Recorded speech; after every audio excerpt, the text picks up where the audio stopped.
Me pasó algo extraño con el título de este sermón, hermanos, porque todo el tiempo que lo estuve escribiendo no tenía título. Sin embargo, cuando terminé de estudiarlo, la conclusión a la que llegué se convirtió en el título del sermón.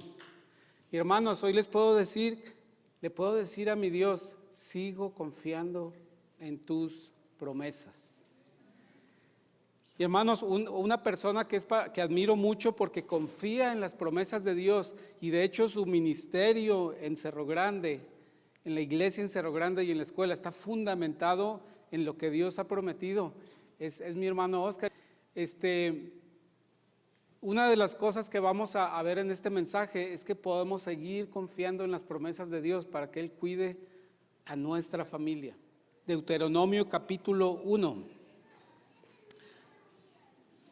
Los siguientes dos mensajes tienen que ver con los primeros 6 capítulos de Deuteronomio, pero no se preocupen, no los vamos a leer los 6 capítulos, solo vamos a leer algunos versículos el día de hoy, del capítulo 1,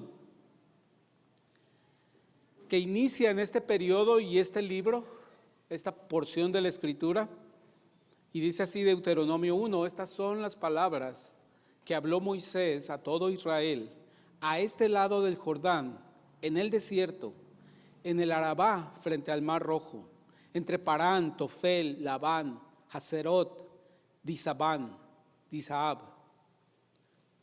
11 jornadas hay desde Horeb, 11 jornadas hay desde Horeb, camino del monte Seir, hasta Cades Barnea. Y aconteció que a los 40 años, en el mes 11, el primero del mes, Moisés habló a los hijos de Israel conforme a todas las cosas que Jehová le había mandado acerca de ellos, después que derrotó a Sehón, rey de los amorreos, el cual habita en Hesbón, y a Og, rey de Basán, que habita en Astarot, en Edrei.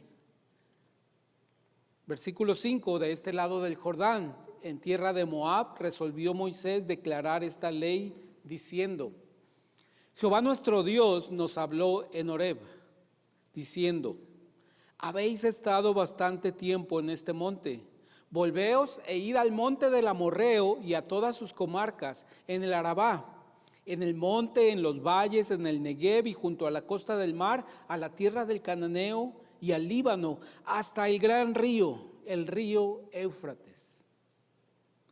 Mirad, yo os he entregado la tierra, entrad y poseed la tierra que Jehová juró a vuestros padres Abraham, Isaac y Jacob, que les daría a ellos y a su descendencia después de ellos. Señor, te bendecimos esta tarde, Padre. Gracias por la vida que tú nos das, Señor. Gracias porque es una vida bajo la guía de tu Escritura, Señor. Y en tu Escritura, parte de ellas la constituyen la realidad de tus promesas, Señor.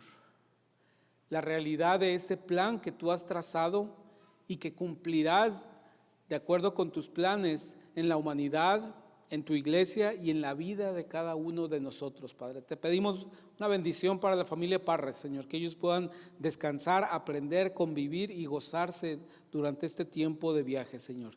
En Cristo Jesús también pedimos, Señor, por todos aquellos que están todavía enfermos, aquejados todavía por alguna incomodidad, alguna secuela de enfermedad, Señor. Está con ellos, está con nuestro pastor Max, Señor. Gracias porque ha estado un poco mejor, Señor. Le bendecimos y suplicamos, Señor, seguimos suplicando tu sanidad para su vida, para su cuerpo, Señor. En Cristo Jesús ilumínanos, Señor, con un mensaje que nos haga poder llegar a mi misma conclusión, Señor, que podemos seguir confiando en tus promesas, en Jesucristo. Amén. Amén. Gracias, hermanos. Deuteronomio, acabamos de leer un libro que se llama Deuteronomio, bueno, unos versículos. Deuteronomio significa, no en hebreo, en griego significa segunda ley, segunda ley dada por Dios. Pero nosotros sabemos perfectamente que Dios no dio una ley a través de Moisés y volvió a dar una segunda ley, sino se refiere a que se vuelve a divulgar por segunda vez la primera ley. Las cosas que Dios le dio a Moisés para que compartiera con el pueblo, con su pueblo, las vuelve a divulgar ahora después de 40 años de travesía en el desierto.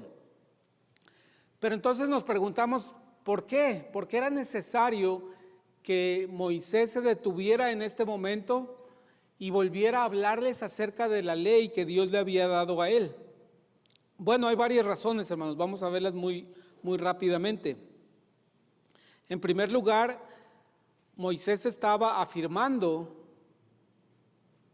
esta ley a una nueva generación. Esta ley que por 40 años quizás se había olvidado, se había distorsionado en las mentes y los corazones de los pobladores del pueblo hebreo, era necesario que Moisés la afirmara a la nueva generación que iba a tomar posesión de la tierra prometida. Recuerden que toda la generación que salió de Egipto, Dios les prohibió que ellos tomaran posesión de la tierra prometida. Dijo, será para sus hijos, será para los que nacieron en el desierto, será para los que no fueron rebeldes debido a su incredulidad.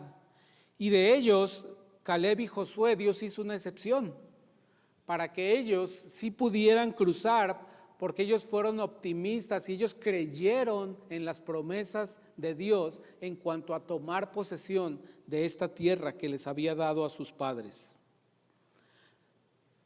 Muchos de los que salieron de Egipto ya habían muerto a consecuencia de su incredulidad, y esta incredulidad los llevó a la rebeldía, y esa rebeldía los llevó a exponerse o a la disciplina directa de Dios. Y toda esta tragedia es una gran advertencia para nosotros, una advertencia específicamente contra la incredulidad, que conduce a rebeldía y a desobediencia, pero el origen de todo es dejar de creerle a Dios, es creer que Dios no dice toda la verdad, es creer que la verdad de Dios no es completamente absoluta y eterna para todos los asuntos del hombre. Ese es el comienzo de esta tragedia. Ese fue el comienzo de la mayor tragedia que ha enfrentado la humanidad, que fue la caída en el huerto de Edén. Por mucho, en toda dimensión, emocional, espiritual y físico, fue el peor desastre en la historia de la humanidad. Por eso Moisés le dice al pueblo, ustedes tienen que escuchar lo que Dios me ha dado, para que ustedes sean fieles y puedan creer en Él y puedan creer en sus promesas y puedan vivir una vida que le agrade a Él. Entonces, era necesario que esta ley fuera afirmada delante de una nueva generación. En segundo lugar, el pueblo de Israel estaba a punto de enfrentar un nuevo desafío. Ellos estaban terminando una etapa de andar 40 años errando en su dirección, vagando, perdiéndose y confundiéndose, no porque no supieran navegar en el desierto, había personas capacitadas para que pudieran transitar el desierto, sino debido a que su propio conflicto mental, su propio conflicto en el corazón de no creerle a Dios, los confundía y los llevaba por un derrotero que no llegaba a la promesa de Dios, no llegaba a la tierra prometida de Dios. Entonces, era un desafío porque ellos no eran un pueblo guerrero, ellos no eran un pueblo que tuviera, eran nómadas, ellos no tenían una herrería para hacer armas, ellos no tenían nada, eran simplemente personas que caminaban, llevaban un poco de comida, la mayoría se las proporcionaba a Dios, pero no eran un pueblo que pudiera conquistar una tierra. No era un pueblo que pudiera cruzar tierras donde había naciones que los veían como enemigos. Entonces, para este desafío era importante conocer la ley. En tercer lugar, Moisés mismo estaba impedido de cruzar a la tierra prometida. En tercer lugar, Moisés, si recuerdan, él mismo fue presa de incredulidad y desobediencia y rebeldía contra Dios, y por una sola acción fue descalificado por Dios para cruzar a la tierra prometida. Y entonces Moisés debía dar paso a un nuevo liderazgo, transferir su liderazgo de llevar a la nación a una tierra prometida a Josué. Entonces también por eso era necesario que Moisés iniciara esta conversación, este discurso con el pueblo. Número 4,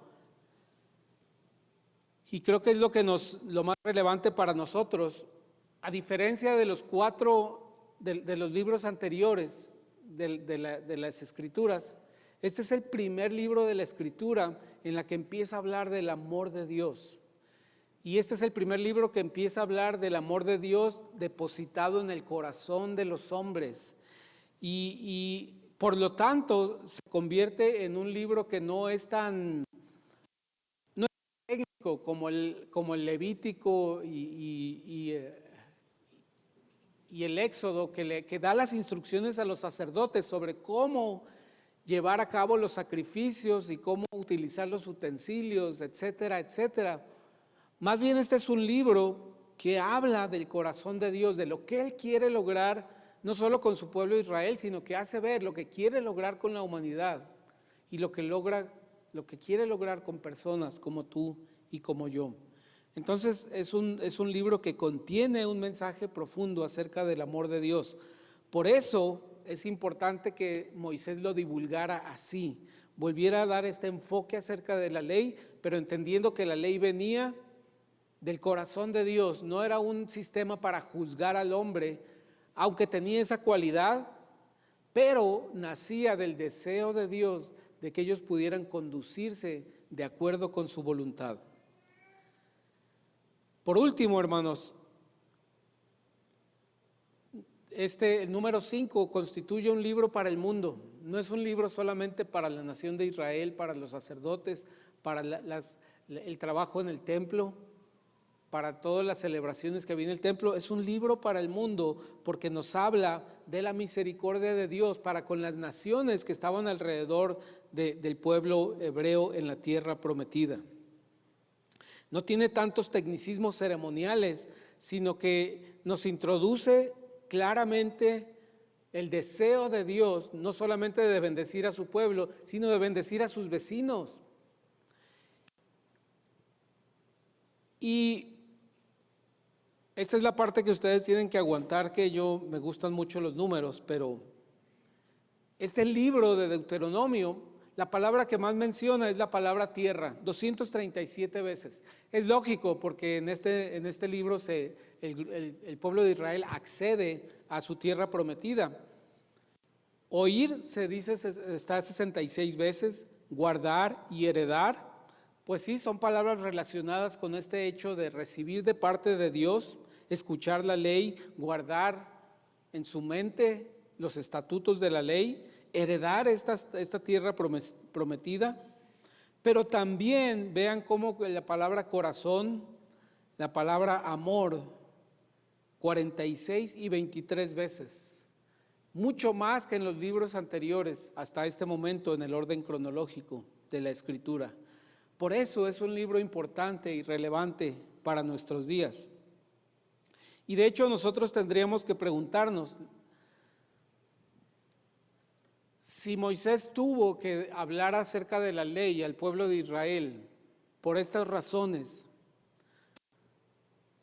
¿será que el hecho de que yo lea este pasaje hoy significa que es relevante para nosotros hoy en día?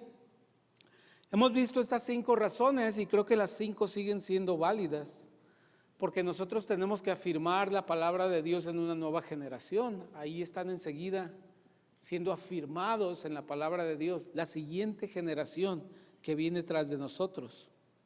En segundo lugar, la iglesia, que es el Israel espiritual hoy en día. La iglesia enfrenta retos, enfrenta desafíos continuamente. De hecho, véanlo de esta manera: cada nación que nos proponemos conquistar para Cristo a través del Evangelio plantea una lucha similar a la que el pueblo de Israel tuvo con las naciones vecinas cuando tomaron posesión de la tierra prometida. La iglesia enfrenta desafíos. Mi vida como creyente enfrenta continuamente desafíos. Y sí, en la iglesia tenemos que hablar del nuevo liderazgo. Tenemos que hablar de quién tomará las riendas. Tenemos que hablar de quién continuará esto, quién continuará sirviendo al Señor y sus ministerios y siguiendo llevando el mensaje después de esta generación de pastores que ya vamos de salida, gracias a Dios. En cuarto lugar, el mensaje de amor de Dios es cada vez más necesario. No solamente era necesario en este tiempo de cuando se divulgó el libro de Deuteronomio, sino es necesario hoy en día. Porque, hermanos, el humanismo hace 15 años pensaba que ya habíamos superado la época de las grandes enfermedades, de las grandes guerras y de las hambrunas. Y nosotros, con toda la modernidad y tecnología, nos estamos dando cuenta qué vulnerables somos y cómo estas tres cosas han vuelto y están volviendo a la vida de la humanidad. No necesariamente conectadas entre sí, pero están volviendo a la realidad de la vida humana. Por eso es tan relevante el mensaje del amor de Dios, porque la tendencia humana es pensar que Dios castiga, que Dios es malo, que Dios se ensaña con la humanidad, que no le obedece, pero no es así. No lo hizo Dios con las naciones que vemos en Deuteronomio, no lo hizo con su pueblo, sino que simplemente permitió que ocurrieran las consecuencias de sus propias decisiones. Entonces sí, hermanos, es relevante que estudiemos este libro para que también podamos decir: Dios, sigo confiando en tus promesas porque veo que tú cumpliste aquellas promesas que se veían más difíciles, más imposibles, más complicadas, se las cumpliste a un pueblo rebelde.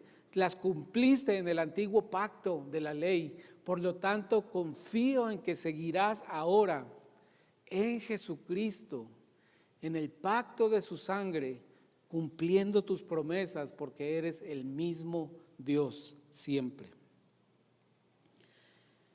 Y la manera en la que Dios hizo esto, vamos a ver para terminar solamente cómo hizo Dios. ¿En qué consistía este mensaje de Deuteronomio? Y es que sencillamente Dios le recordó a Israel cuál era la dirección que tenía que tomar. Les dijo: es por aquí, en tu camino, en tu corazón y en tu mente, es por este rumbo. Y es exactamente lo que yo necesito cuando enfrento dificultades, cuando enfrento una crisis, cuando enfrento una incertidumbre grande en mi vida. Que Dios me diga: Manuel, es por aquí en tu camino, es por aquí en tu corazón y es por aquí en tu mente, para que sigas el camino y la dirección que yo te he trazado. Dios tiene un plan bueno, pero acostumbramos a decir que Dios tiene un plan, pero realmente para Dios no es un plan. Porque un plan de los hombres no sabemos si tenemos lo necesario para llevarlo a cabo. Un plan de los hombres no sabemos si llegará a concretarse. Dios siempre ha sabido que sus planes llegaron a convertirse en una realidad en el futuro en el que Él vive.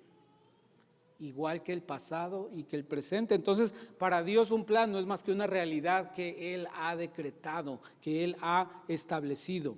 Es una realidad en la que Dios vive en todo momento. Pero parte de la convivencia de Dios con los hombres es que nosotros participemos de esa realidad, de esos planes, para que nos asombremos de la realidad de Él y que le podamos alabar, bendecir y darle a Él la honra y la gloria cuando entendamos esas realidades, esos planes que Él tiene. Entonces, Dios le habló de sus planes a Abraham, a su hijo Jacob, a su hijo Isaac, a su hijo Jacob, y le fue hablando de sus planes a cada generación del pueblo de Israel. Lo hizo repetidamente. Por eso ahora, después de estos 40 años de estar vagando no en el desierto, vagando en su incredulidad y en su rebeldía. Dios dice, ¿saben qué? Les voy a recordar por dónde es el camino. Les voy a decir a dónde tienen que llegar y cómo van a llegar. Y Dios lo hace de tres maneras muy sencillas. Les dice físicamente, dicen, el camino es de Sinaí a Cades Barnea, donde hay aguas de refrigerio y donde a partir de ahí ustedes pueden pasar a tomar posesión de la tierra que les he regalado. Los versículos 1 al 46 del capítulo que leímos. Y es interesante que habla de estas dos ciudades, estas dos regiones, porque ahí mismo el pasaje dice que para transitar entre estos dos lugares, de donde les promulgó la ley hasta el punto de acceso a la tierra prometida, es un recorrido de 11 días. Sí, 11 días aun cuando se trataban de cientos de miles de personas cargando bebés, llevando animales, llevando sus cosas, algunos llevaban tiendas, de 11 días caminando en un desierto inhóspito.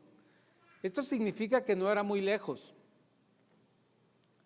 pero sin embargo llevaban 40 años tratando de completar el recorrido de esos 11 días. ¿No te ha pasado que necesitas algo urgente? Quisieras que Dios te concediera algo en 11 horas.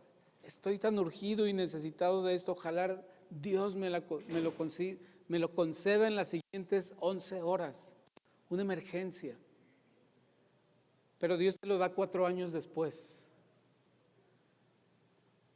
Porque quizás no estabas pidiendo correctamente o porque a Dios le plació dártelo 4 años después.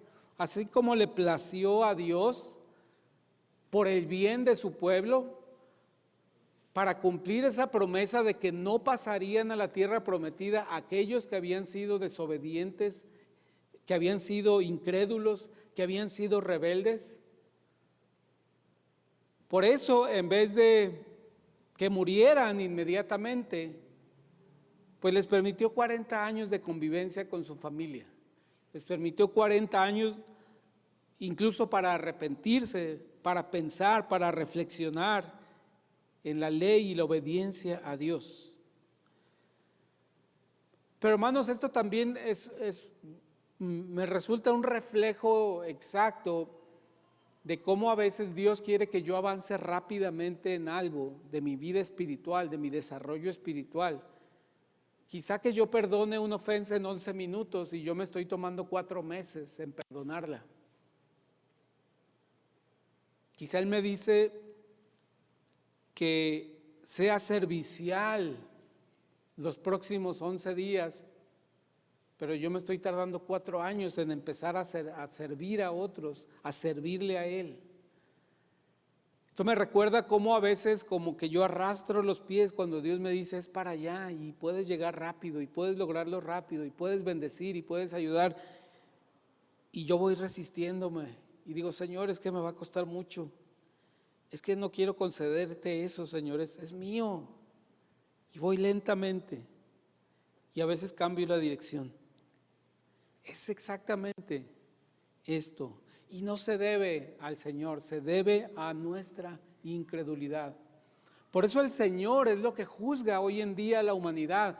No los juzga en cuanto a sus esfuerzos por agradarle, no los juzga en cuanto a su bondad, su capacidad de hacer el bien o el mal, no los juzga en cuanto a si ayudan o no ayudan, en cuanto a si bendicen o no bendicen. Juzga a la humanidad por su incredulidad o más bien por su fe.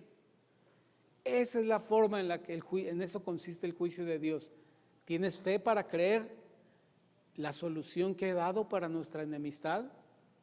¿Tienes fe para creer en la solución que he dado para tu problema de muerte eterna por causa del pecado? Entonces Dios le dice al pueblo de Israel, es de Sinaí a Cades Barnea y ya puedes pasar. Ya puede pasar. Los jóvenes, los niños, pueden pasar a tomar la tierra prometida. La segunda forma en la que demostró y les dio dirección es que, bueno, no era tan sencillo como simplemente llegar y llegar a una casa vacía, una casa nueva, y llegar y meter tus muebles, comprar muebles, hacer muebles y ocuparla. No, era una casa, tenían que pasar por un lugar que estaba por una casa ocupada para llegar a su casa. Y resulta que entre los lugares que tenían que pasar había naciones que tenían cierta afinidad sanguínea con el pueblo de Israel. Es decir, al llegar el pueblo de Dios a la tierra prometida, Dios no les permitió entrar en conflicto ni en batalla con aquellas tribus que tenían la misma sangre de sus padres. Específicamente los edomitas, que eran descendientes de Esaú, hermano de Jacob. Específicamente con los moabitas y los amonitas, que eran descendientes de Lot, que fue sobrino de Abraham.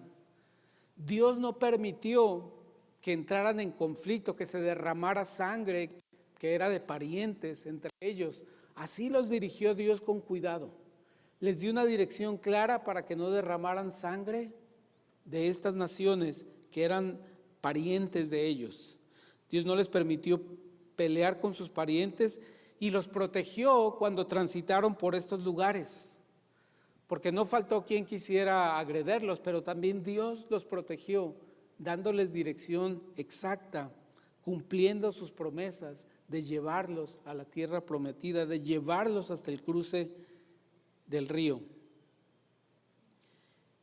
Y hermanos, esto se materializa de una manera muy hermosa en el libro de Hechos 16:31, cuando los apóstoles dijeron: cree en el Señor Jesucristo y serás salvo tú y tu casa.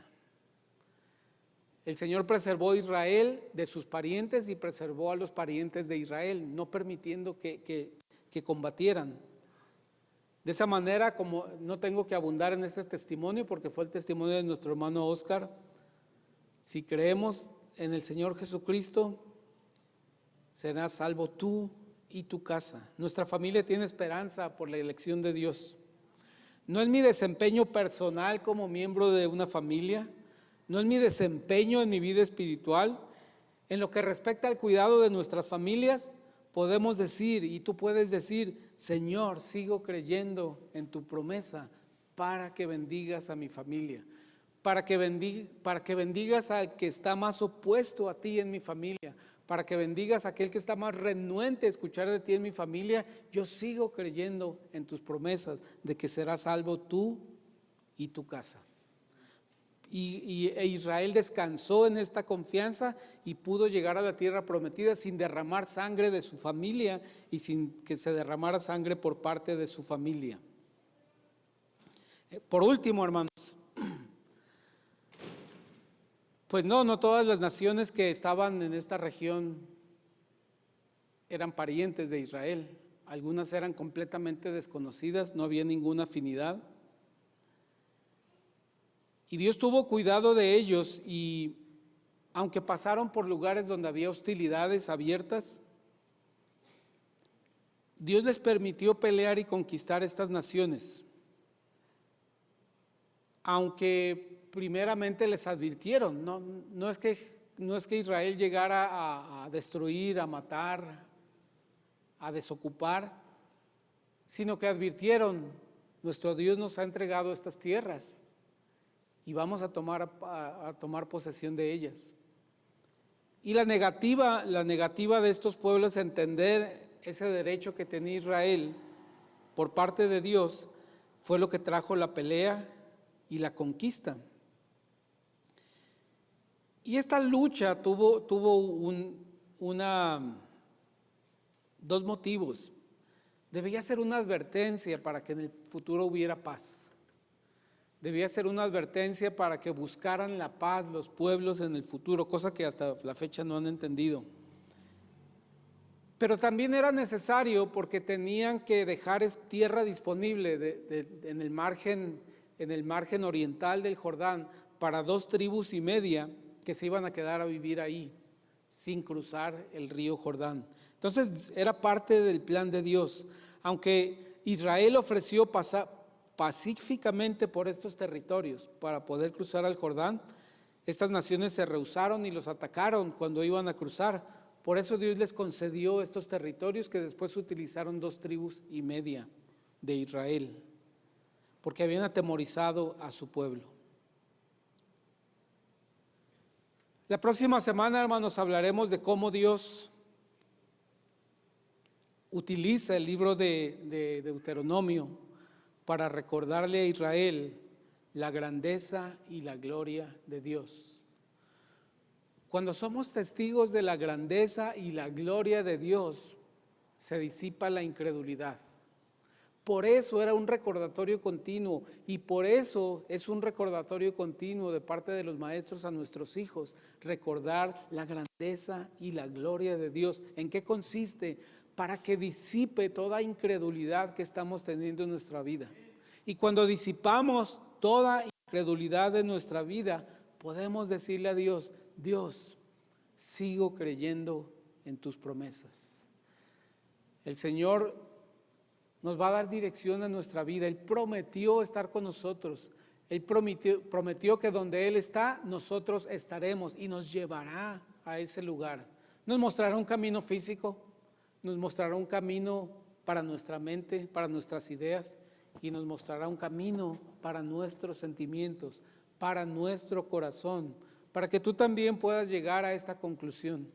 Y espero que, hermano, que tengas esperanza y que puedas irte de aquí, no sé si pensándolo o diciéndolo en voz bajita, o diciéndolo en tu carro, o diciéndolo la próxima vez que ores y le digas: Dios, sigo confiando en tus promesas.